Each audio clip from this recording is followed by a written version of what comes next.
one of the largest seasonal events in the world, drawing hundreds of thousands of frightful fans to his theme parks in California and Florida each year.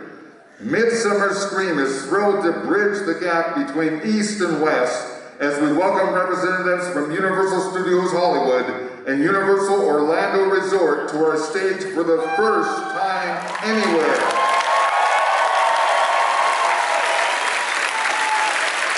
Please welcome together for the first time anywhere, Creative Director and Executive Producer for Universal Studios Hollywood, John Murdy.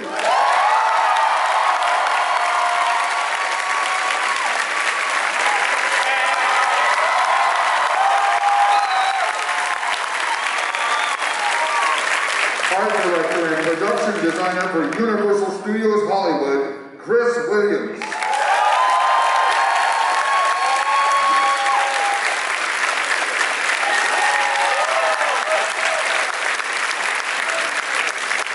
And Senior Director of Entertainment Creative Development for Universal Orlando Resort, Mike Aiello.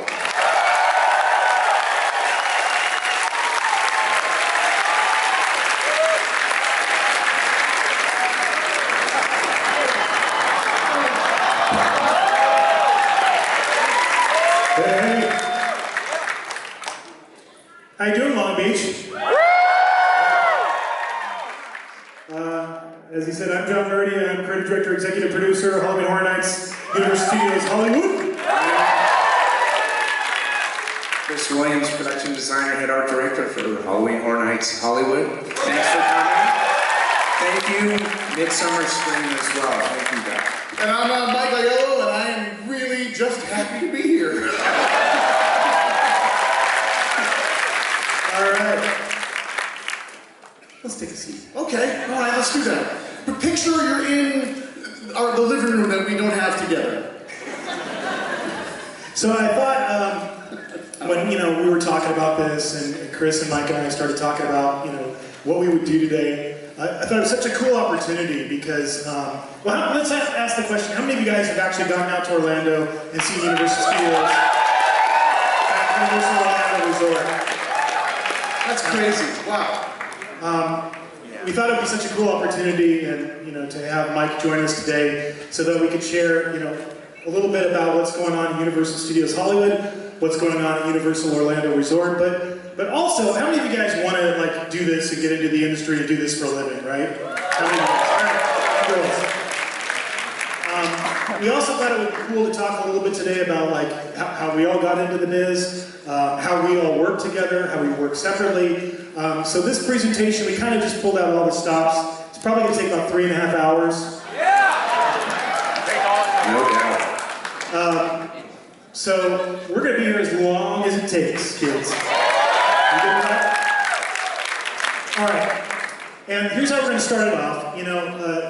Over the years, I kind of do this to kind of ask the Twitter community, the Twitterverse, to solicit, we solicit questions. Ask, hey, what's a question you'd like to ask, myself or Mike or Chris, or all of us about Halloween Horror Nights? We pick a bunch of questions.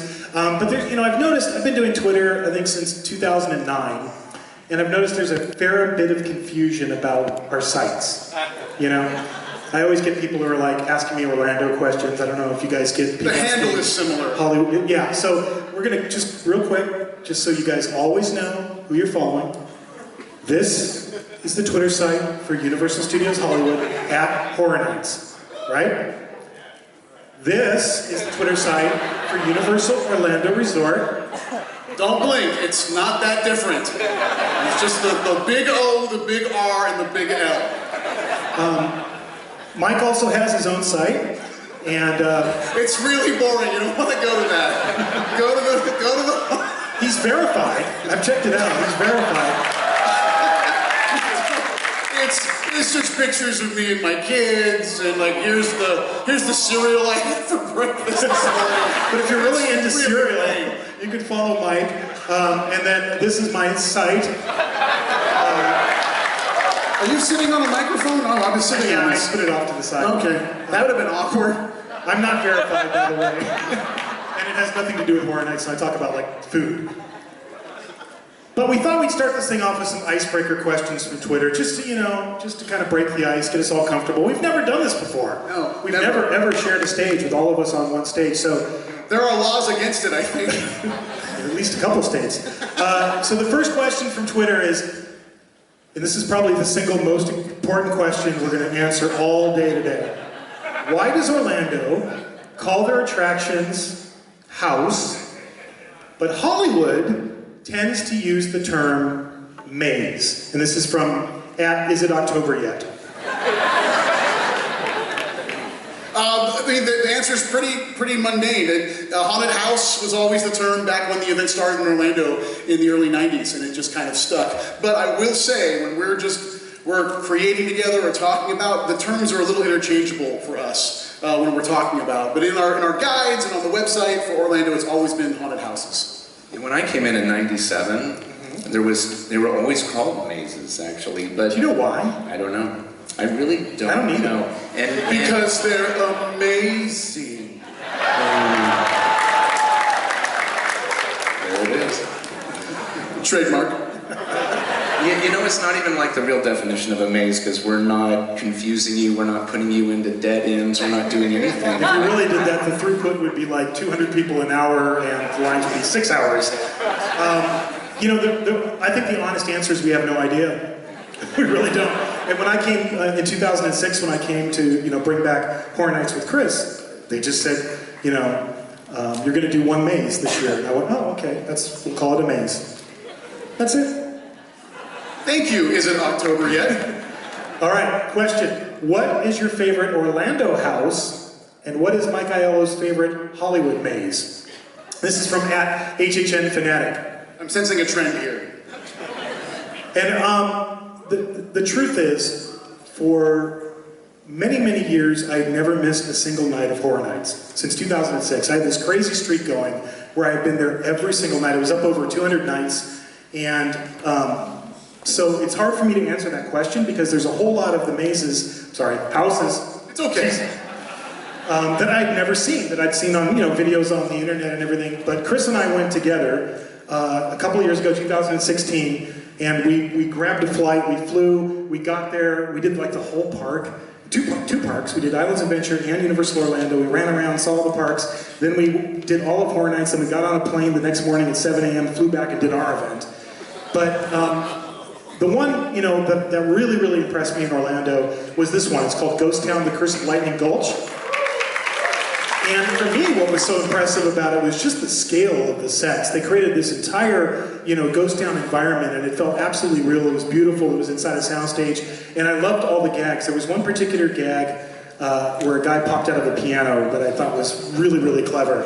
I don't know, Chris, do you have a favorite from Orlando? Mine was, I really like this too, because we took a tour before the event itself and walked through, and we came around the corner, and I don't think we weren't with Mike, or with some of his guys, but I was shocked, because I was like, ghost town. And they built an actual 2-story ghost town, much like what you're seeing in the image all the way down. And they had great effects all the way through it.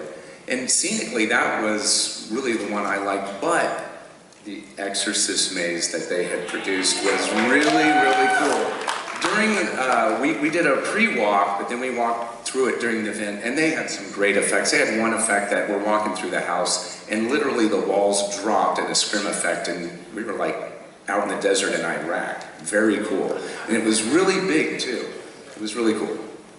And one thing, too, I'm going to let you off a little easy, but every year I've worked on the event that I've known John. I think we've known each other now. Two of you have known you since like 2009 now.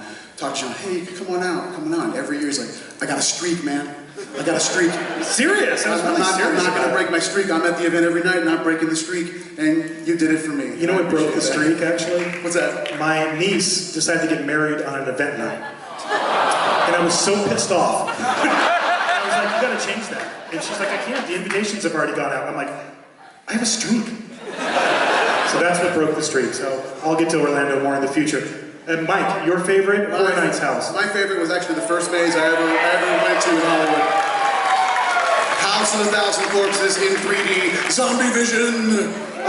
So for me, we've done 3D mazes in the past in Orlando, but I gotta hand it to Chris and John and their teams. The 3D in this maze, I love this movie. My favorite part, some of my favorite parts visually are those interstitials that Rob Zombie did that kind of broke up the scenes, like real quick, kind of fever dream interstitials that were throughout that movie. And the 3D in this maze literally captured that, and I was blown away by it. And again, I really like this movie a lot.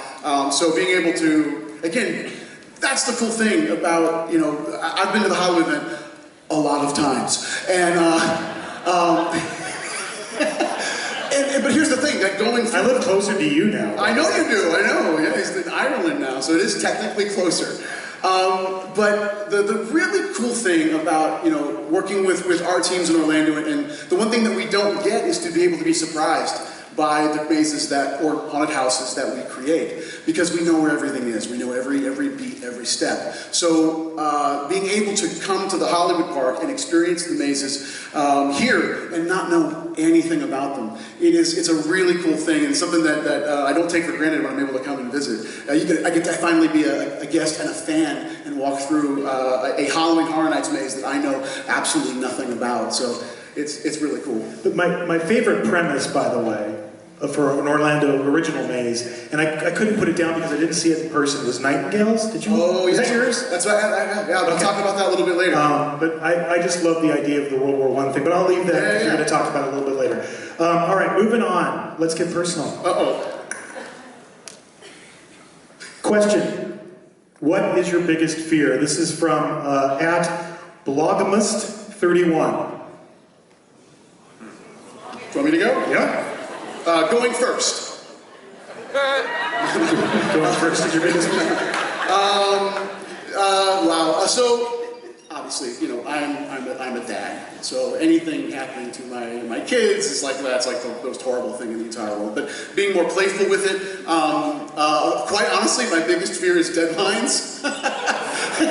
It's the one thing I'm like really afraid of. What is it? Deadlines. Oh, deadlines. Deadlines. You said like dead lions. Yeah, dead lions. I'm petrified of dead lions. They just lay there. Just to do something. Deadlines. All right, Chris. Heights. It is heights. Yeah. Is that rooted in something from your childhood? You know what? This section's called Let's Get Personal. No, I know. But, and maybe things that go bump in the night, maybe, or something, that kind of a thing.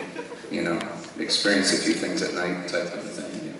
It's a tough question because we're always kind of around it. Everybody that's in this industry is always around the things that scare us the most, so we get a little bit, placid towards some of those things. I was never really afraid of like spiders or anything like that. How about you? Like, nothing like that? No, mine was heights actually, but not as a kid. I would climb the highest tree. But okay, believe it or not, when I was in college and like the second or third day, he doesn't know this. The third night I was out in college, we drove to Westwood, me and some guys who I didn't even know, and they were like, "Hey, let's go to the Hollywood sign. You ever been there?" I was like, "Oh." So we did. We drove over to the Hollywood sign, and that one when it was accessible, and I climbed on the back of the H all the way to the top, and yeah, it was pretty scary then. No way would I ever do that now.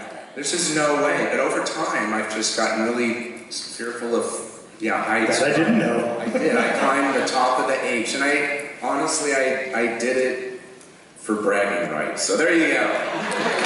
Okay, John, I'm going to test everybody's knowledge of the Hollywood sign, because do you know the Hollywood sign in the 70s was in disrepair and it was falling apart? Do you know who paid for the O? No?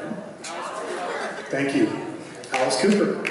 Alice Cooper paid for the O as a tribute to Groucho Marx, because he was really good friends with Groucho Marx.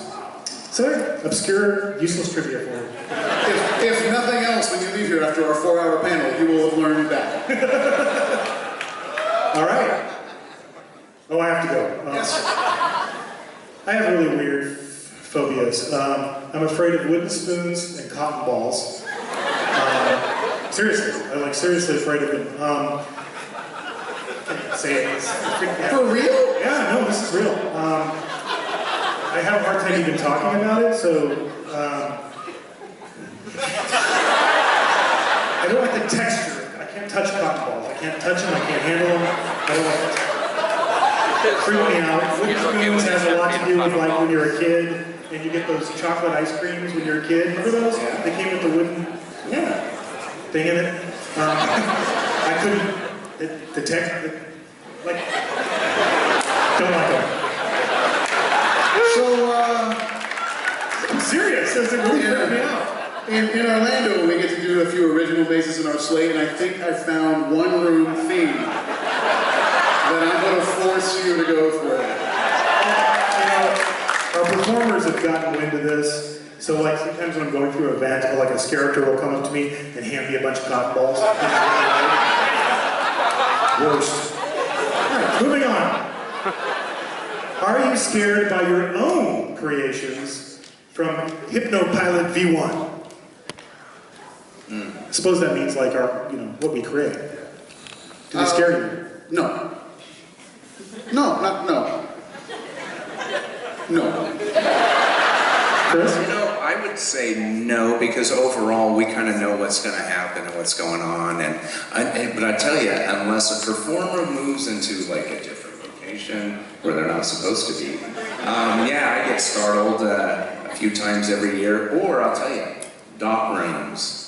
We did a Black Sabbath maze, and we did like this dock room that was totally black, but then we just spattered like green UV and tried to get a nuclear field. So I'll be honest, when I walked in there and I'm looking for them, and they blend in so well that I'll scan the room and I'm looking, I know they're looking at me, and they're right here, and I can't tell that they're right here the whole time. So there's a few times where I do get startled, yes. Yeah. I think it's the same thing. It's hard for your own haunted house or maze to scare you, but the performers, it's like they have a radar. They know when we're walking through. I'm sure you've experienced this, Mike.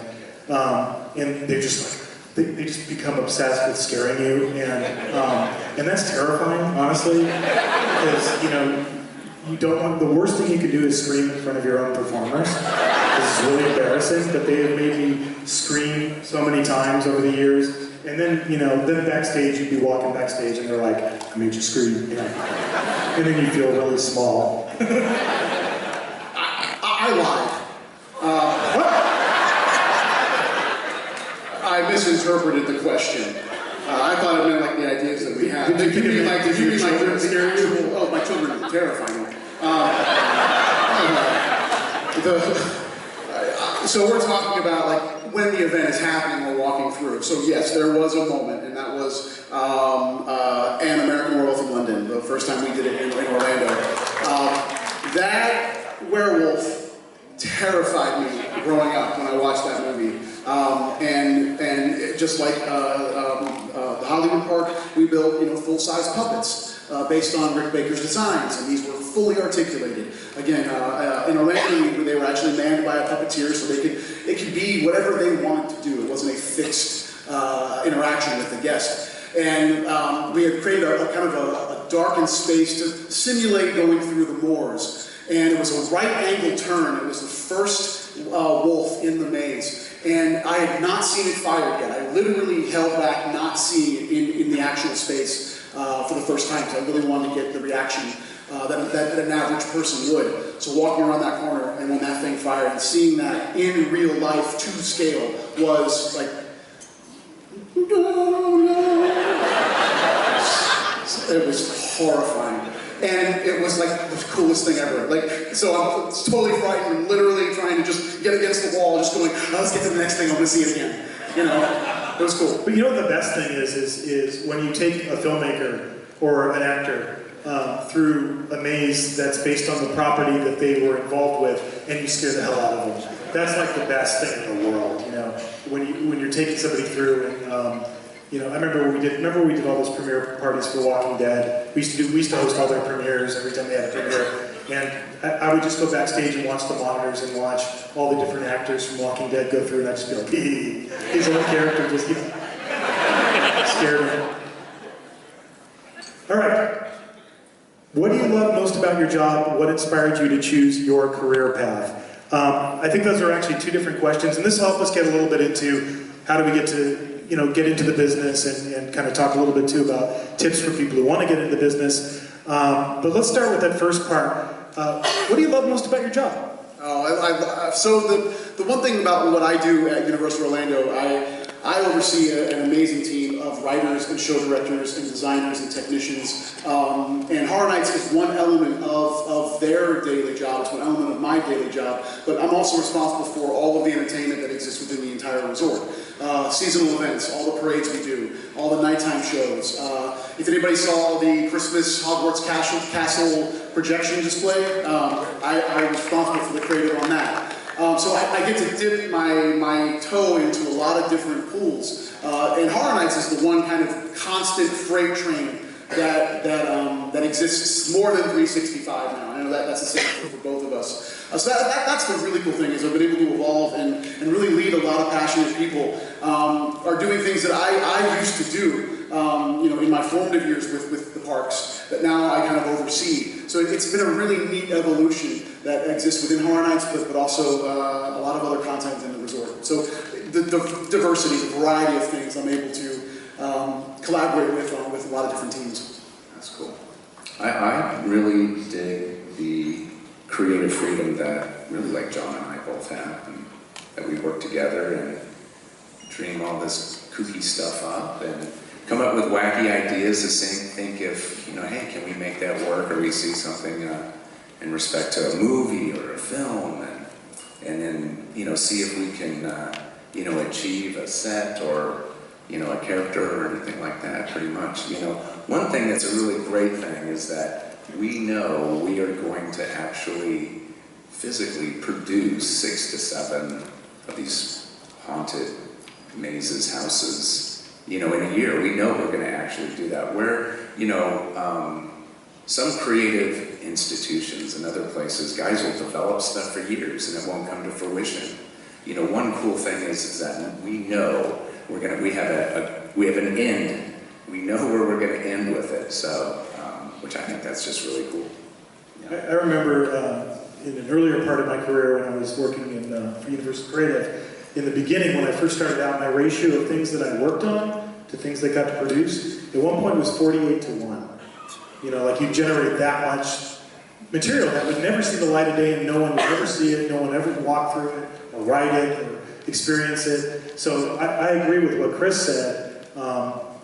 You go in, you have this mountain of stuff you have to create, but at the end of the day, all you guys are going to get to go through it. And the kind of sad part of it is it's going to go away, too. So it's only going to be there for a limited amount of time. So that initial creative process is one of my favorite things. And then the other thing is seeing performers bring it to life. That's the second most favorite part of the experience of creating Horror Nights. It always has been for me.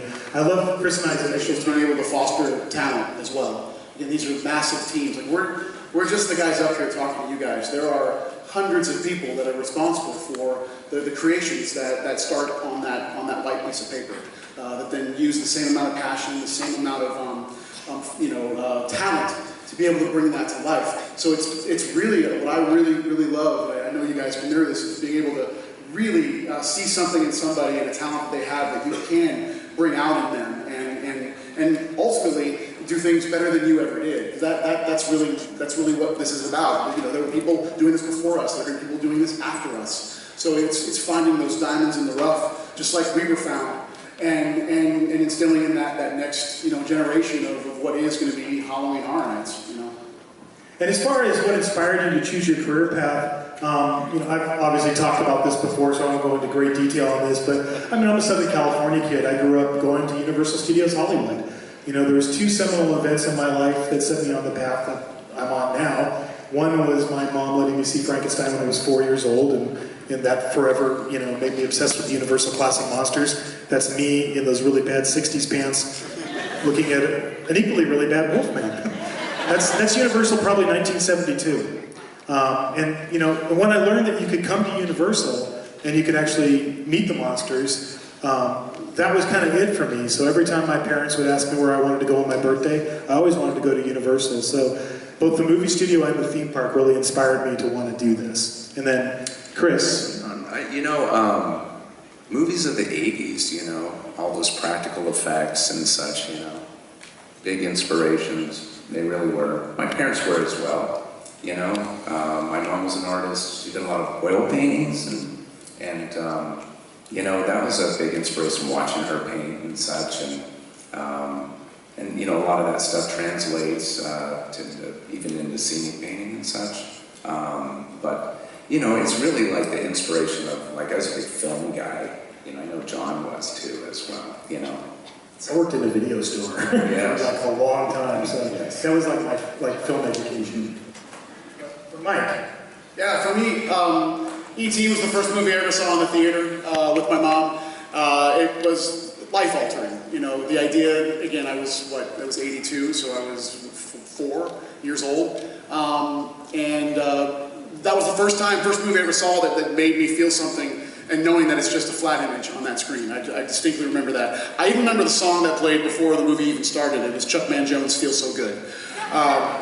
That's scary on a whole different level.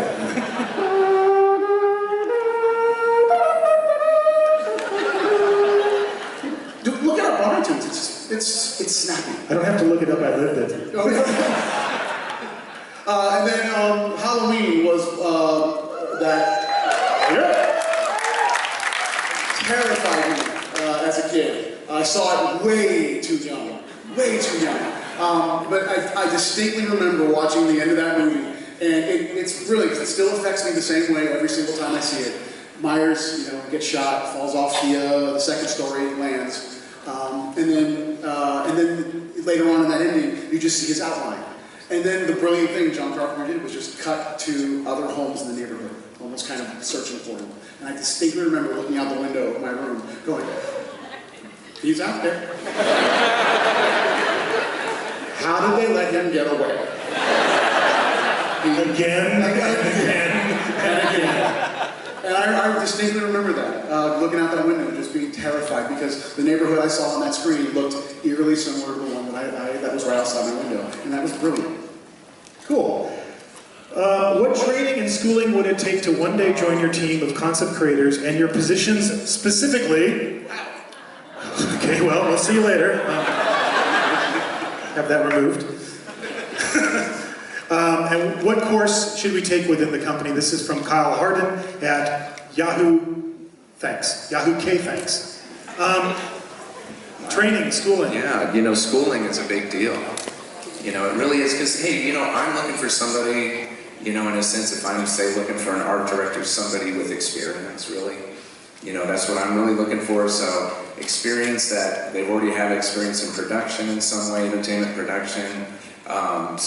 And that all backs up into schooling. Schooling, get your experience, and experience will get you to really where you need to be. But it's really, the schooling part is more than a theatrical training in that respect. And you're fine arts, right? You're a fine arts. Yeah, I had a different approach, actually. When I was in school, I didn't have like a theatrical training, but it was in fine art.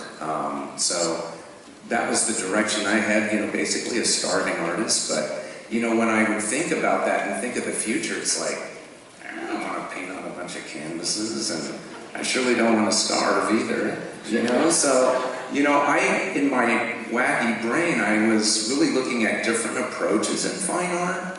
So what I would mostly create, honestly, were art installations or environments. So, I've talked about it before, which I've created like environments like in hell and other aspects like that, and more spiritual environments that actually those help me to get, smaller jobs that I get experience to be where I'm at today, actually.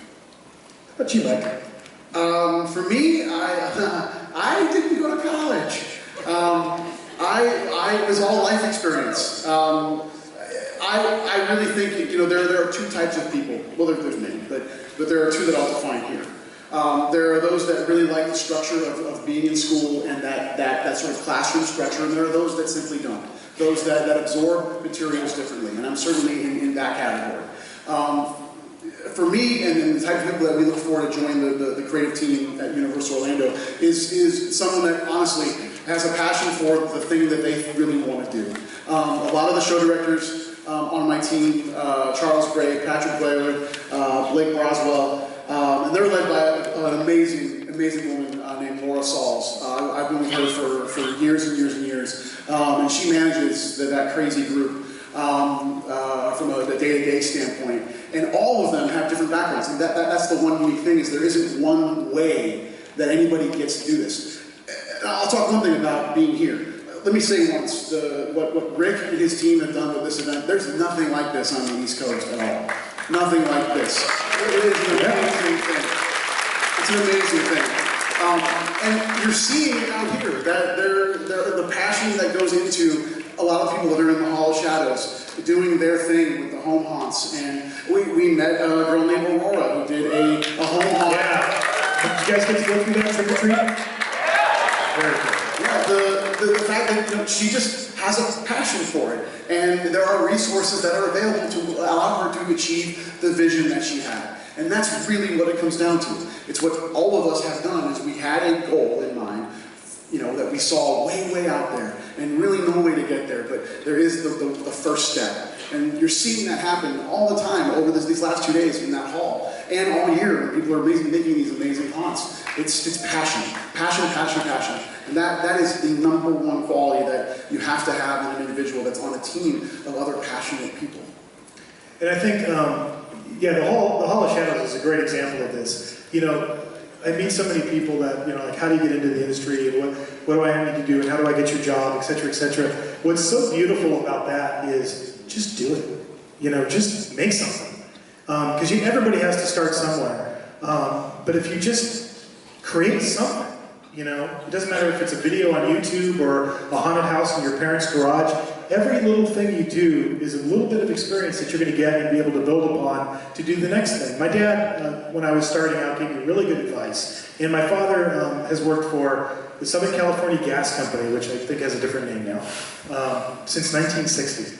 Worked for the same company his entire life. Still works there. He's 82.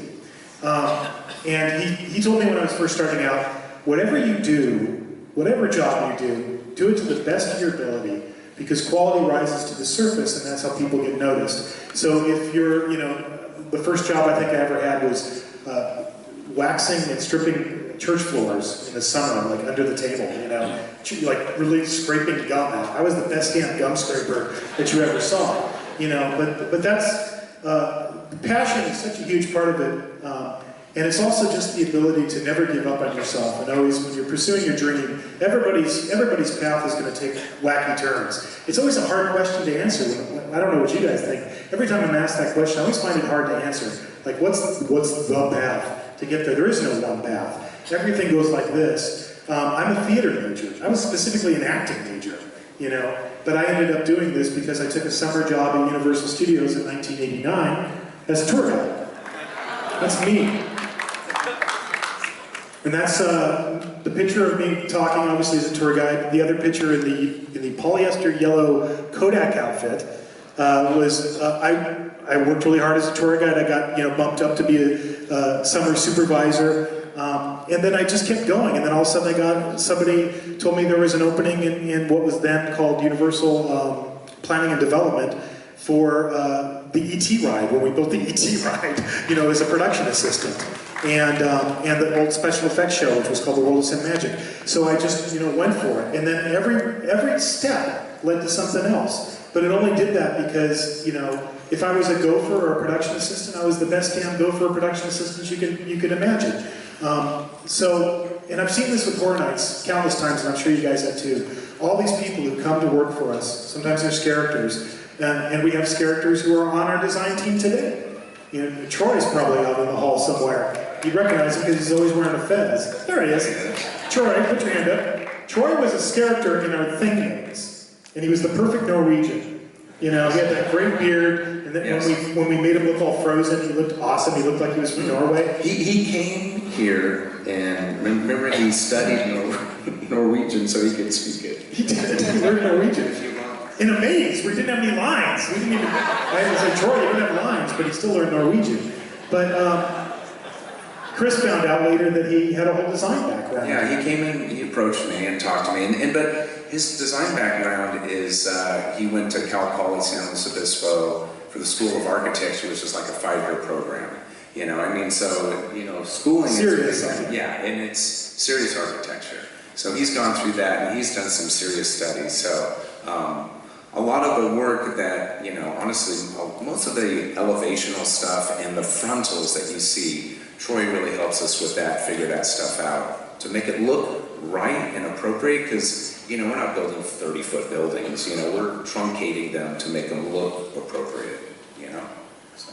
And then, since I had some free time on my flight, my 48 hours I traveled to be here today, I raided Mike's Facebook page to find out exactly where he came from.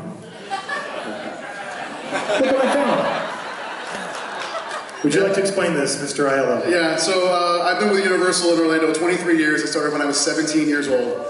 And the picture there of me in that blue shirt, that's me as a skipper on the Jaws boat ride in Orlando. I love that ride. It was awesome. It was awesome. It was going to be a summer job. It was going to just be 3 months, and then I was going to, you know, move on. And it became a 23-year career. So then I literally would change the script of the tour because, you know, I wanted to, you know, change it up. But I was Did you take it to Jaws 3D, or how did you change it up? No, it was more Jaws Revenge. Yeah. They filmed that movie when I started at Universal. Really? Yeah, I was on the set. So my supervisor at the time brought me into the office and said, "Hey, I don't want to keep writing you up because you keep changing the script. There's an audition in entertainment. Why don't you go there? They're a little more free with the script." And I worked as a game show host for Nickelodeon Studios for a little while. Nickelodeon! So I worked there, met my wife there as well, almost 20 years ago now. And then I was also a blues brother. Everybody kept saying on the tours that, thanks, Mr. From God. Everybody kept saying I look like Dan Aykroyd in my younger days. I don't know if I still do now. I don't know. You tell me. But I auditioned for that show and then got it. Became contracted, sang and danced in a black suit in 110-degree weather, and played harmonica. And that was my in into entertainment, was being a performer first. And then it really kind of evolved from there. And I think Mike really took to heart my dad's advice about, like, whatever you do, do it to the best of your ability, because look at that guy kill that shark. Damn. I like how my gut is directly kind of wedged right in between. That's quite a shot you found, Mr. Murdy. I appreciate that. It looks even better on the bigger screen, I'm sure. Let me take a look. That looks great. That looks great. So, Chris, how did you get to Universal? Well, you know, I honestly, February was my 20th year at Universal, actually. So I came in, well here, let me back up a little bit. Out of college, I was very fortunate to get a design position with maybe another theme park in the area that does Halloween events, kind of a thing. But from there, I took that and pushed that into doing that at a couple of those parks for a few years. And that's where I gained some pretty darn good experience. And then in '97, I was working for a company, and we heard that Universal was doing Halloween again, because they had tried to boot it up a couple of times in like '85 and '92. This was in '97. I came with another company, and we got the contract to design 3 mazes, and if I remember right, it was like Crypt Keeper's Stone Vault and Area 51, and I think we did another one which was like a classic monster. Yeah, I think I went through those actually, yeah. And so that was in '97 to 2001. Well, that was in '97. I got hired right after that season. I got hired out from Universal. So, you know, I kind of came in as management, I came in, you know, they created a position as an art director, honestly. They didn't have anything prior to that. Been very fortunate, you know, in that respect, because honestly that had happened, that was several times that happened at a couple of these parks, honestly. They see some value into something, you know, and they kind of took advantage of it. So I've been there for like 20 years and just doing it, right? You know? But I think what's cool is that you can see, like, Chris came in already at the management level. Mike and I started as frontline employees and worked our way up. So there's all kinds of different roads and all kinds of different paths to getting where you want to get. But the important thing is your dream and always keeping your focus on that. Thank you for switching the slide, by the way. You're welcome. I knew you wanted me to do that. Okay, we're going to do one more of these questions, then we're going to start getting a little bit into talking about our process, and then we're going to share some stuff from 2018. What is the most troubling, disturbing, scariest scene you can think of that you both created? In other words, which scene has stuck with you the most and made you question your own sanity for even creating it? Wow, they used all of the text in that Twitter. For me, this is a behind-the-scenes picture from our maze live. This is when we were building it, and Chris and I wrote this scene, we put this scene together, and then, you know, I didn't have kids at the time. I don't think I could do that scene today, honestly. It was where you're going over the river and you find La Llorona's dead children floating in the water.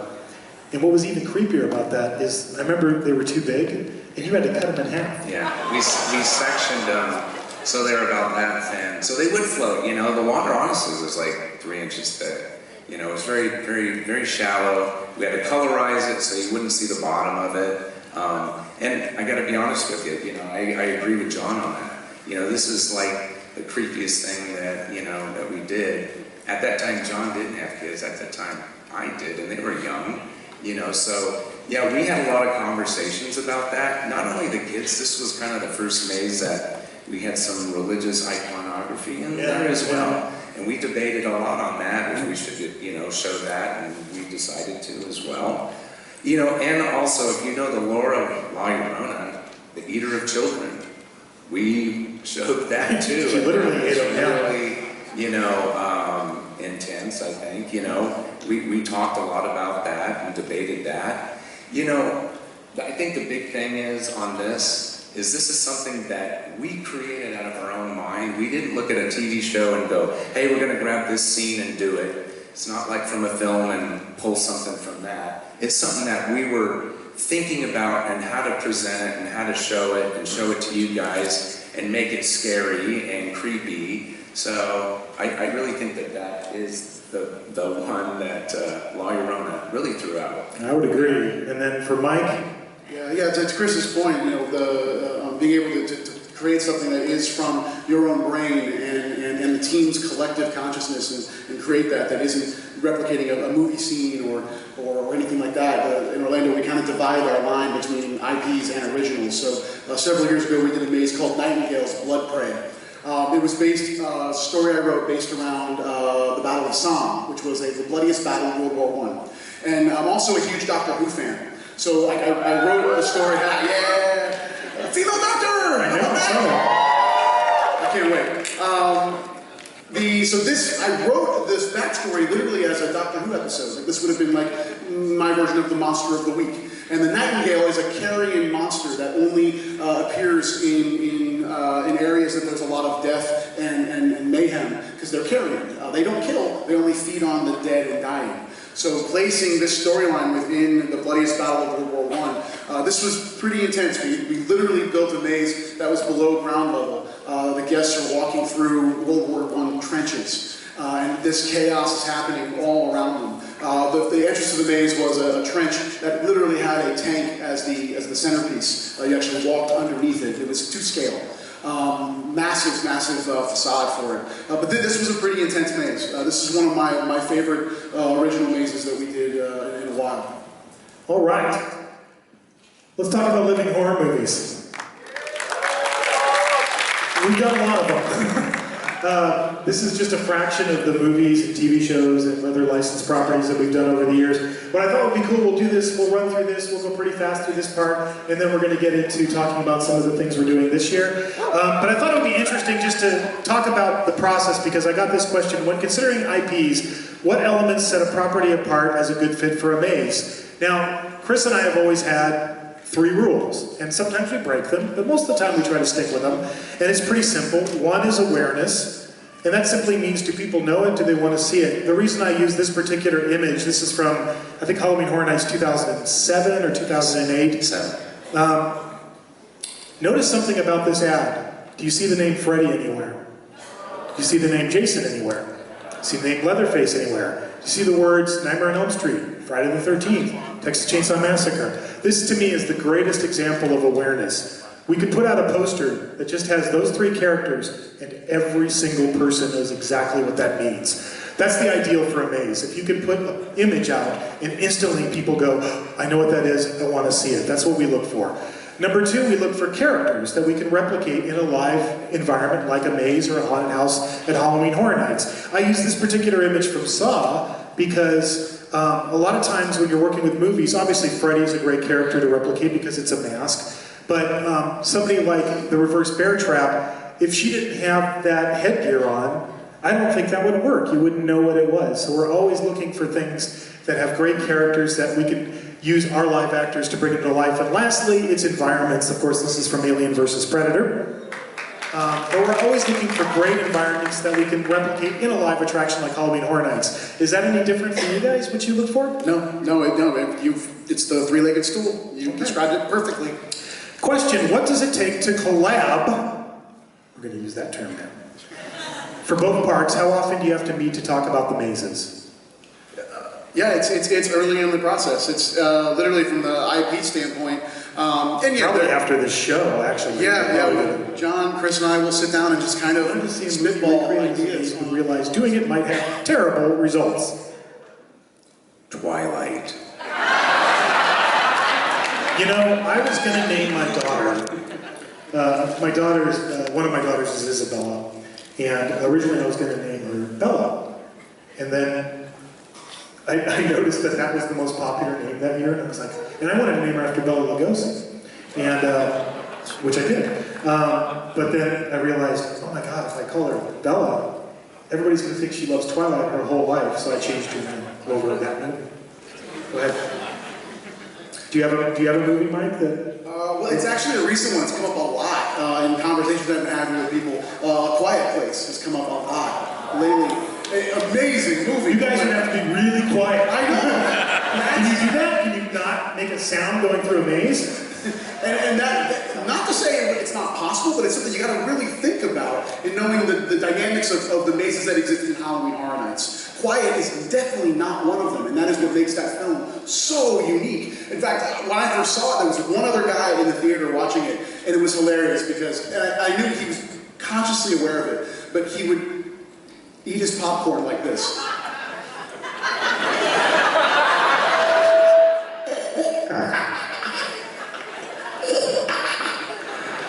In like the most inopportune time, and I'm just sitting, I'm like 3 rows ahead of him just going, come on, man. So definitely a texture like that is something that is really hard to achieve in an attraction that has the throughput that a Horror Nights house or maze has to have. Yeah, and I think when we were first starting out, people would say Blair Witch when it was just the first movie, and I'd be like, what? So you're going to make a maze and there's going to be one guy standing in the corner, you know? The first Paranormal Activity, you know, everybody was like, Paranormal Activity, I'm like, you're going to, the door just goes, thank you, you know? And in recent years, Get Out, honestly, you know, I got a lot of people asking me about Get Out, and I'm like, Get Out's social commentary works brilliantly as a film. It's fantastic, it's genius, but it's not necessarily a maze, you know? Not everything is designed to be a maze, I think is the answer to that question. What's the process like creating an IP? How long does it take to get the rights to certain films? This is from Has a Michael G. The answer is a really, really, really, really, really, really long time sometimes. A crazy long time. For 10 years, every year, Chris and I, and Mike, eventually when we started working with Mike, we would go, can we do The Exorcist? And the answer was always no. And then one year, the answer was yes, and that took 10 years. Shining took 11, 12 years, something like that, from when we started. So sometimes it does take years and years and years to chase something to get it. What I thought we'd do really quickly, and I'll go fairly quick through this because we want to get to the content of what we're going to be talking about for this year, but just really quick, somebody asked me how we create a maze from start to finish. We're going to run it through it, and we're going to compare how we do it in Hollywood. We'll take the IP approach for Hollywood. Mike's going to take the original approach for Orlando. But obviously, it starts with a concept.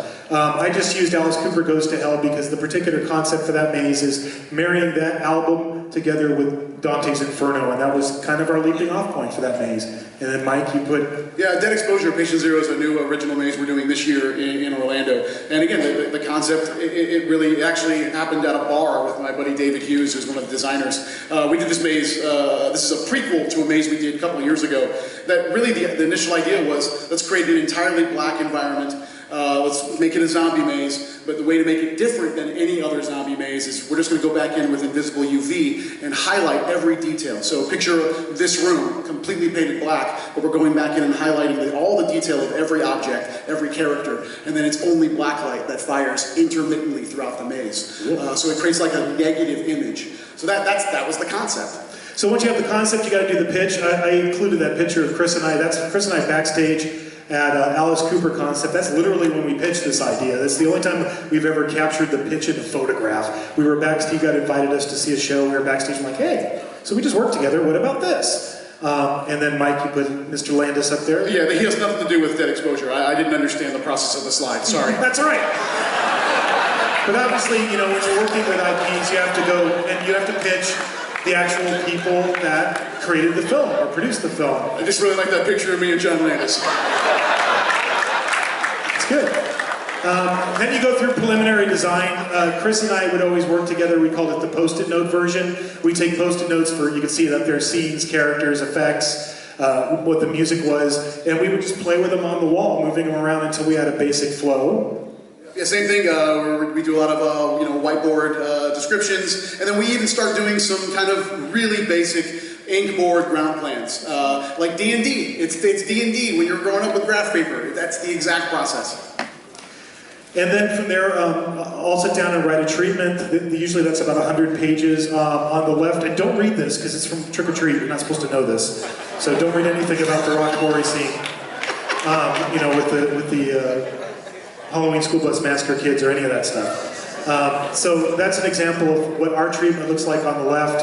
At the end of the day, they're pretty similar. We just have slightly different formats. Different formats because our teams, coast to coast, just have different ways they like to take the information in. Again, Orlando's is a narrative with just a briefest of visual references, and then a complete discipline breakdown grid that has all of the nuts and bolts of what the narrative is describing. And at the end of the day, this document becomes the Bible of, like, everything needs to be in this document that's going to be in the maze, because that's what everybody's working off of. But then Chris would take it from here and he would do the drawing package. So I'll take the treatment and then whatever space that we're in, whether in a tent or in a queue, just really wherever we're located. And then I'll just start to rough it out in scale, usually like in 1/4 inch, and really trying to plug in all the elements and also other elements like tech rooms and performer rooms for like break rooms, as well as mask and makeup room and accesses throughout the mazes itself, mechanical rooms. So, it honestly, when we're done with it, it does look like a wacky maze if you hold it and really kind of look at it. Maybe that's where the term kind of came from. But, essentially that's where I rough it out, and then I'll hand it to my art team, which is like heading with Randy Creason, who's in charge of my show set team. We talked about Troy Zimmerman. He drew this little plan, and what this is, and it has all the call-outs for The Shining, and what this is a representation of is our Grady twins. Pepper's Ghost. Thank you. Our Pepper's Ghost gag. So. And then on the other side, we will take those as kind of like blue line basic sketches. We'll actually start going into a program called SketchUp. It's available to anybody. Anybody can download this program. It's really useful. So we'll actually create the mazes in three-dimensional form so that we can actually walk through them and really get a sense of the angles, get a sense of the scares. We can do a lot of adjustments at this point in real time. This is a tool we've used for several years now, and it is invaluable in the UO process. And then to get into elevations in the scenic package, Chris, on the left is Saw. Yeah. And that just has all the call outs, so that's essentially our raw elevation, for our basic typical building for right now. And then we take this and we give this to our technical team, so we could figure out the structure. Our structure behind a facade like this is basically what's called like a type 5, which is basically like building a house or even more or beyond. If you ever dare to look up in one of our mazes, you might see some really heavy timber holding up something really lightweight. Well, we have to have engineers run calculations for us if we're hanging anything overhead. So everything is engineered and such as well. It goes through a whole different group. So. And then on the other side, this is actually a artist rendering of the facade for one of our new mazes, original mazes this year, called Carnival Graveyard. So our guests will walk through this. It is a graveyard salvage, and on either, the guest path is made up of discarded carnival rides and discarded carnival games. And inside are these amazing violent carnies. Murdy, if at any point you want to come and play a carny in the maze. I am one. I know. Now you can play one on TV. So yeah, this entire maze is all made up of kind of found object. It's in one of our sound stages. It should be pretty cool. I was going through a haunted house in Paris once. When Mike said carny, it just made me think of this, like an old bus bar ride, those little cheeky little rides, and it was terrible. But the very last scene, there was a guy inside it that threw a towel over your head and went like mussed your hair, and I came and bust out the doors, and I was like, oh, wow, Jesus, how many times did he put that towel on people? It's like suddenly dawned on me. So I have a special fear of carnies because of this. So I'm looking forward to seeing this, Mike. Moving on. Then you go into the full drawing elevations. I think on the Titans of Terror up there, that's the kids' bedroom from Titans of Terror. Yeah, and what we're really just trying to show here is as much detail as we put in our elevations, and they're mostly all hand drawn as well, because we're really trying to show. If you look at that elevation A, there's a couple cardboard stand-ups. So think of Leatherface and Freddy, that kind of thing, showing to our prop team, what we're really trying to look for in the feeling of that room specific. Yeah, and then this is another room facade within the Carnival Graveyard. We're going to take you into a now dilapidated tunnel of love as near the finale of the maze. So this is an artist rendering of that. But again, this tells a lot of detail, to Chris's point. This is so our scenic artists know exactly the color palettes and the type of textures that need to be used in every single wall of the maze. And then, of course, you get into costume design. There's just a couple examples up there from The Purge, our Uncle Sam, and Statue of Liberty. Yeah, that was Lucas Colshaw's our that's our illustrator. So we have he's right there. Hello, Lucas. We have a fabulous illustrator. His name's Lucas Colshaw. He's been with us for years and years. And so every time you see one of these images released through publicity, it's usually something that Lucas drew. So he draws up all the characters that we don't have film reference for. And then on the other side is this is an artist rendering of Chance. She's a Horror Nights icon. She was the kind of second to another character we created for Horror Nights called Jack the Clown. But a couple years ago, we gave her the event. She actually was the torchbearer for the event in our 26th year.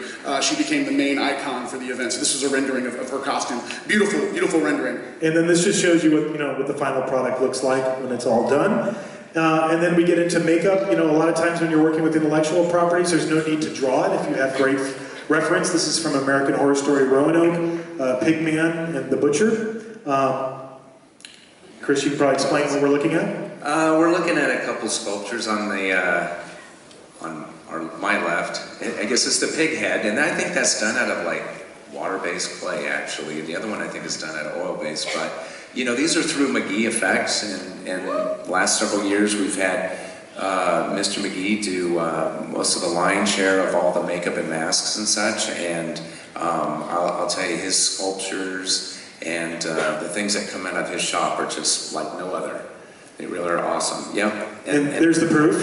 Yeah. That's the pig man from American Horror Story last year. And it's really hard to tell, but you know, within around the snout, there's a lot of screens actually that he can see through, that the screen has hair on it. You can't tell, but that's how well hidden his vision is actually in this. Yeah. And then that's the final product for the butcher. Yeah. And you know, in that butcher, just all real quick, you know, sometimes, you know, you talked about collaboration with Orlando. That's, the butcher is shown there with a drop window. We started doing drop windows last year, and that was really based on what John and I saw from Orlando, and how we felt that we could implement those as well. So, you know, that's some collaboration that we do work with them on. Okay. This is a sculpt for the Killer Clowns from Outer Space Scare Zone that we'll be doing for our event this year. This is Rudy, and our team, it's all in-house. We have an amazing group of artists that are with us almost the entire year that create all of these amazing sculpts based on the references that will be given to be able to achieve the accurate look. I think the next one actually may have a finished product. There we go. There he is. So yeah, this is going to be a scare zone. It's going to be in our South Street portion of the park. And we're going to do most, if not all, of the Killer Clowns. So Fatso, and Slim, and Spike. Daisy, I think, is going to be out there. You're going to see the ice cream truck, the Terenzi Brothers ice cream truck. This is one of those white whales for me. This is going to be a lot of fun. Probably worth mentioning too. Somebody had a very good question that I didn't include in this panel, but it's worth bringing up. They said, "Well, how come sometimes like Orlando does something first or Hollywood does something first? You know, is there a reason why you guys do that?" And specifically, she was asking, "Well, American Werewolf in London, you guys did it first, and then we did it. I think Insidious, you know, Chris and I did it first, and then you guys did it. I think maybe we did Halloween first, 2009. Yes, you did. And then you guys did Halloween, and then we did it again because they did it. Just because it's in Orlando or it's in Hollywood and it's not in one or the other doesn't mean it's not going to come to the event. A lot of times, Trick or Treat is a great example of this. We'll talk about that in 1 second. You know, they did a fantastic scare zone for Trick or Treat, and then all of a sudden the next year, we're doing a maze. So you never know what you're going to see in the future. Lastly, just finish up on effects, you know, special effects design. This is Henrietta from Ash vs. Evil Dead. Basically one of our concept designs for special effects. Yeah, and this is a little puppet thing that was working on with our effects team, and John and Lucas and Marissa Gallion, who heads our effects team up as well. And so this is just a concept of Henrietta with a puppet, and then we took this idea and then went to our warehouse, which we have a big warehouse, and then we did a little R&D with this to see how it worked, and through that we discovered that it was best for the puppeteer to be behind actually Henrietta versus on the side of her, and then that's how we actually finished it out and had the puppeteer behind the wall with a mechanical mechanism that she could also turn her head to the right, and only to the right, because essentially that's where the flow went. It came at you and you went over to the right. So. And that's the character being sculpted with Pat McGee's shop, and that's the final product. And that's her turning her head and scaring that girl to her right. Yes. Yeah. And then Mike. Yeah. So when we decided to do Alien vs. Predator in Orlando, one thing we're trying to keep in mind at all times is how comfortable our characters are within the maze. And early on, we made a choice that we wanted all the aliens to be puppeteered, because we did not want a character to try and manage the size of the xenomorph head, knowing that it's very large and it could be uncomfortable. So all of our aliens in our maze were all completely puppeteered by human operators. You know, the proboscis, you know, shot out, the whole thing. It was really cool. And then I think we've got a finished product. Yeah, there he is. Yeah, we had 8 of these in the maze sprinkled kind of throughout the maze. But yeah, again, this was an exercise in how can we do a character differently that ensures that our performers are able to be comfortable. And then, just to finish up on the scenic production, I showed this slide earlier. This is from Alien vs. Predator, but I'm going to step through a series of slides to show you the process to get to that. That's the finished product. So this is that same scene, right? This is right before. Yeah. This is, we painted... Or is this a suicide cult? I can't tell what's going on. This is the scene. It's painted, it's aged, it's propped, it's ready to spray foam, actually. You can see over their hands, I believe, and their heads. We're trying to keep the foam off of them, and we'll come in. And I think the next page shows, we'll come with a big urethane foam rig. We're talking a big system that comes in, and we're trying to put like this secreted resin, it's our intent of that, within the alien predator world or the alien world. There's a lot of different ways that in the films that they have portrayed this kind of a look to it, but this is kind of our look as well. And we take a smaller foam pack and create some of the more smaller tendrils or tentacles on that as well. And then we really tried to get, I know it's kind of odd, but I grew up on a dairy ranch, so I kept explaining to my lead scenics, hey, I'm trying to get like this manure, cow manure color, and that is right there and they nailed it. They finally got it. I didn't have to bring any reference in or anything like that. We figured it out, on site and everything, but that's, we're really trying to get a weird, nasty, sickly green color as well, brownish. Yep, and there's the finished piece. And that's what it's all lit. And then Mike has an example from Dead Waters. Yeah, Dead Waters. We did an almost 3-story tall riverboat that our guests walked through for the maze. It was one of our soundstage mazes. So there's a color elevation that kind of describes the look and feel. You can skip ahead. There was an in-progress version of the riverboat. And again, it was as if it was sinking into a bayou swamp. And then the final product kind of lit up. That was the facade. It was absolutely beautiful. It was named the Susan Moore. She was a costume designer that passed away during the production of this. So we named the boat after her. All right. How long have you tried to have a trick-or-treat maze be in Halloween Horror Nights from Carlos' era? A long time. We met, this is Michael Dougherty, by the way. This is the guy who wrote, created, directed, produced Trick or Treat. He also did Krampus. You guys remember Krampus? This is Michael in our Krampus maze. I think it was 2008. Yes. You and I went to lunch with Mike Dougherty, and I think Trick or Treat had just come out, or was about to just come out, and it was supposed to be theatrically released, but at the end of the day, it came out straight to video, right? Yeah. And Mike started talking to us that long ago, so 10 years ago. We had a long lunch, and then every so often we'd always stay in touch with Mike. And then eventually, when Universal Studios was doing Krampus, we hooked up and did his film. But the conversation about Trick or Treat with Mike started back in 2008. Obviously, we went on to do Krampus together.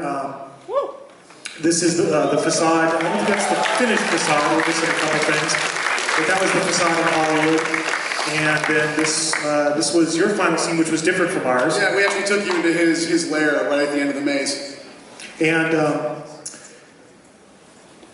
last year, of course. Yeah, last year we did Trick or Treat as a scare zone in our Central Park area of the studio park back home. And again, this was just a labor of love and really just trying to get the brand out there, get some awareness for the people that don't even know about Trick or Treat, because it really is it's kind of a cult following because of its kind of direct to DVD release. But it's the most beautiful film. It is a Halloween tradition for those that are in the know. So we did the scare zone first to really get our guests kind of in the know. And the beautiful thing about this film and the content is that even if you've never seen Trick or Treat, you know Halloween, you know the holiday. So there's a lot of textures there that are immediately that you immediately grab onto, even if you've never seen this film. And if you've never seen Trick or Treat, I doubt it's a single person. Yeah. You have to. It is like it's the Pulp Fiction of horror films, in my opinion. It's the way it's structured. And then there's one last, and they did such a beautiful job with that scare zone. It's just gorgeous. It's great. No, the team, they knocked it out of the park. So I guess when when we all started chatting this year, I think you brought it up. You said you wanted to do a maze. Yes. And I had always been holding out, honestly. I'd always said I wouldn't do a trick-or-treat maze until they did the second film. But I got tired of waiting, honestly. Because if you know Mike Doherty's doing the next Godzilla movie right now. So, the next Trick-or-Treat movie wasn't going to be, happening, soon enough, in my opinion. So, when Mike mentioned it, I just said, yeah, let's do it. It's time. What about, were you on that same wavelength? I'm on board. Yeah. What I love about Trick-or-Treat is it reminds me so much of like Creepshow. It's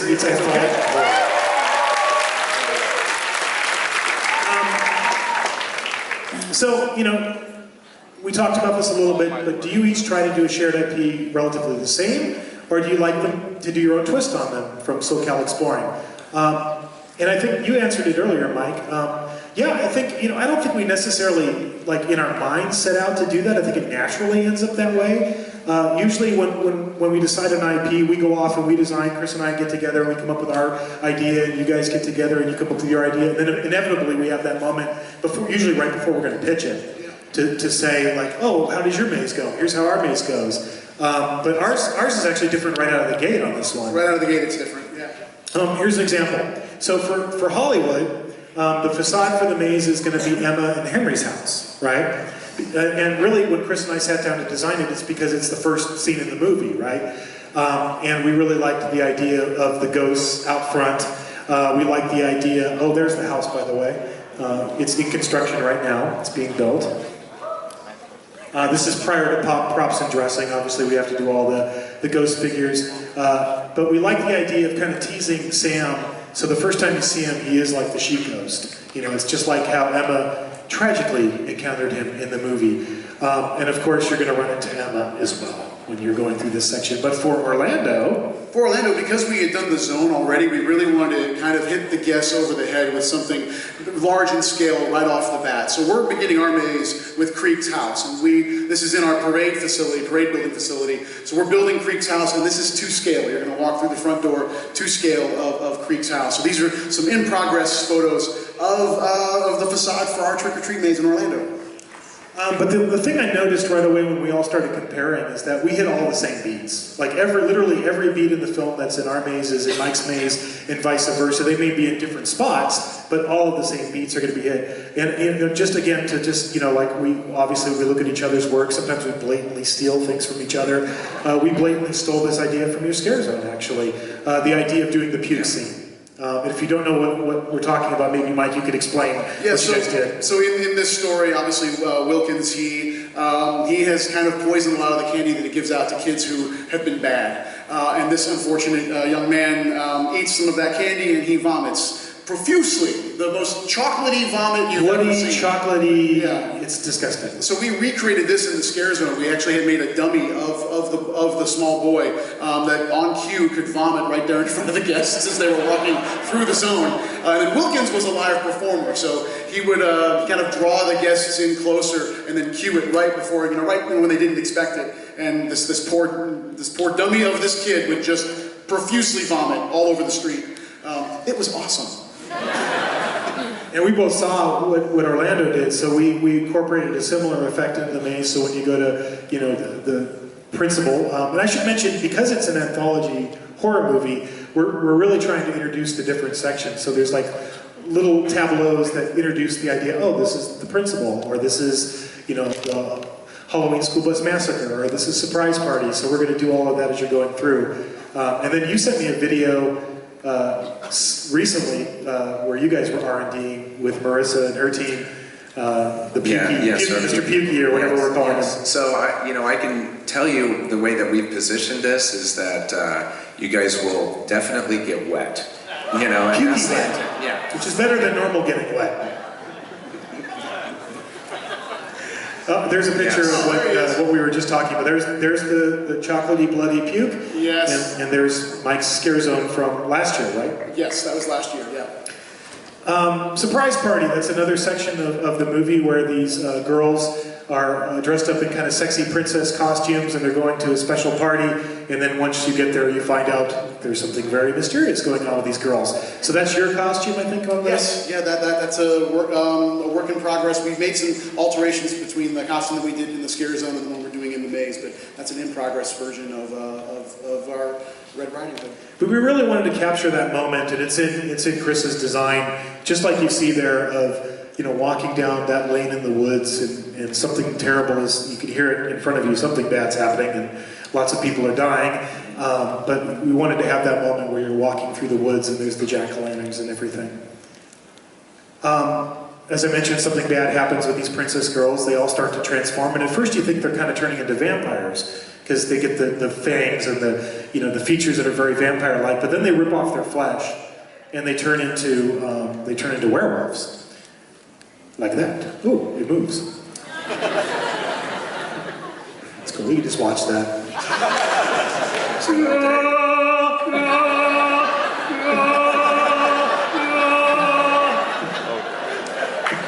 Every night I lie in bed.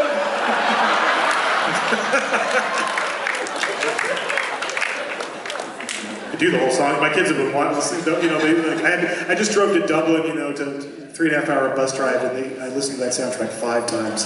So I can sing any song from Greatest Showman right now. But we won't. So as I mentioned, they turn into werewolves, so that meant we had to create werewolf versions of these girls. This is actually a picture, you found that in the book, right? Yeah.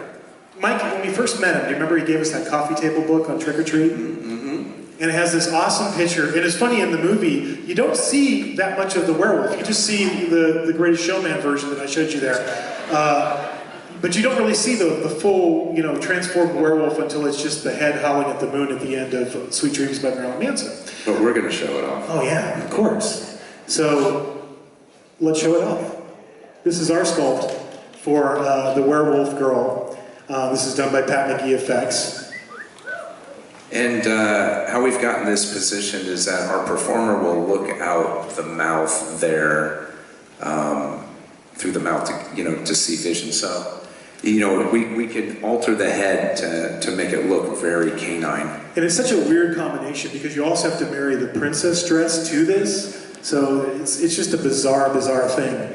And then Mike? Yeah, this is an in-progress version of a puppet we're developing for the wolf as well. So you'll see a couple different versions of the wolf in the maze. This is, again, in progress of a puppet that we're building to be able to really attack the guests. And much in the same way, again, that's one thing we learn on things we've done in our past as well. Figure out how can we improve it, change it to make it a little bit better, a little bit more quality. But yeah, that's a little sneak peek there. And we're working on a similar thing, but it's not quite sculpted yet, so I couldn't share it with you today. But you'll see in the maze. And then, of course, you know, there's the werewolf girls mid-transformation. We actually, in our maze, you're just going to see them as the werewolf girls, but you're going to see this look in the Scare Zone. Oh, damn. You didn't hear that. But this is going to be the, yeah, we're doing a Trick or Treat Scare Zone in addition to that. There we go. Oops. Too late to take it back. Well, come on, it's you guys, right? You're not going to go on the internet and talk about this, right? I can trust you. So for the Scare Zone, we're going to have both the fully transformed werewolf girls and the girls mid-transformation. So this is the prosthetic sculpt for the mid-transformation werewolf girl. Of course, we have to do the Halloween school bus massacre scene because it's bitchin'. And when we were working on this, and you guys thought the same exact way, when Chris and I were talking about how do we want to do this scene, this is an image. I think when I was writing the first outline, I sent this image to you and said, Yes. that should be what we see. Exactly. Yep. And that's what you'll see. So you're going to see the partially submerged school bus in water with all the cat tails, is that right? Cat tails around it. And you encounter all of the school bus massacre kids. If you don't know the film, this is the School Bus Massacre Kids. These parents put all their troubled children on the bus and they pay the bus driver off to drive them into a quarry and kill all their kids. But of course, as in all horror movies, it doesn't quite go like that and they come back. When they come back, they look like this. They've been rotting down there in that water for decades, so they look all, you know, kind of partially disintegrated and mildewy and slimy, and that's the look that Chris and I latched onto for the maze. And just to give you a close-up, that's kind of what it looks like in the film. And then this is your illustration. This is a color elevation of the quarry, and it's a massive scene near the tail end of the maze. And the bus is practical, so even though it's drawn in this picture, it is going to be a practical element within the scene. So again, filled with fog and the unfortunate ghostly souls of those.